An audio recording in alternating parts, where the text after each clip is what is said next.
Athlete of the Week is sponsored by UConn Health, Orthopedics, and Sports Medicine. All right, time for our Athlete of the Week nominees for Week 7. First up, Newington quarterback Nick Petrocello. Just mentioned his name a little earlier. He did a little bit of everything in the Indians' win over Maloney. Passed for 2 scores, ran for over 130 yards, and 4 scores. Big-time performance by the junior.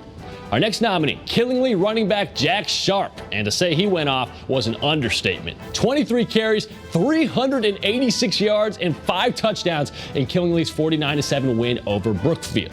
Also putting together a 5-touchdown performance on the ground was our next nominee, John Orsoni of Wethersfield. He had 3 rushing touchdowns just in the first quarter as Wethersfield shut out Bristol Eastern 47-0. And last but not least, got to give it up for Southington quarterback Brady Lafferty. He didn't even start against East Hartford, but came into the game in the second quarter, fired 5 touchdown passes for the Knights, who won big 41-7. Voting for our 4 Athlete of the Week nominees is now open online at WFSB.com and on the Channel 3 Sports app.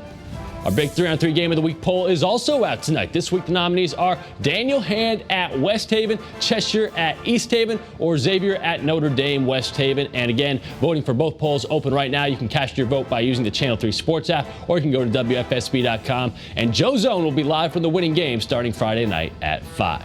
And as we get closer and closer to the postseason, remember to keep it right here on Channel 3 for all of your highlights and game day coverage only on Friday Night Football, Fridays at 11:15 on Channel 3. It finally happened, folks. The UConn Huskies' 2+ year FBS and road losing streaks came to an end over the weekend as UConn beat former Yankee Conference rival UMass 56-35. The Huskies ran it right down the Minutemen's throat, and that meant a huge day for junior running back Kevin Mensah. He finished with 164 yards and a career-high 5 touchdowns. UConn never trailed in this one, but the Huskies don't have much time to celebrate. They are back at Rensselaer this Friday for a matchup against 6-1 Navy. Meanwhile, hard to believe that the UConn men's basketball team will play its exhibition game in just a couple of days. The Huskies hosting St. Michael's College, that's a Division II school out of Vermont.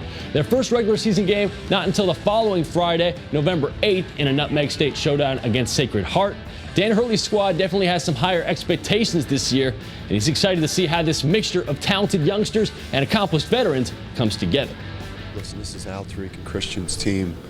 To show the staff and to show their teammates that they can lead the way, and get their teammates to follow suit.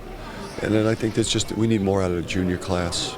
Josh, Tyler, Sid, Isaiah. If we're going to make like a big jump in year 2, if that junior class really rises here with the seniors and then with the talented newcomers, I think we've got a chance. Tip-off for that exhibition opener at 7 p.m. on Wednesday at the Excel Center. That's going to do it for this week's edition of Sports Sunday. Shout out to Director Kyle Buchanan, our producer Libby Hess, and the whole rest of the crew for helping it all come together. We'll leave you with some of the best highlights from Week 7 of FNF. Week 8 should be another one this Friday. I'm Elliot Polikoff. Happy Monday, y'all.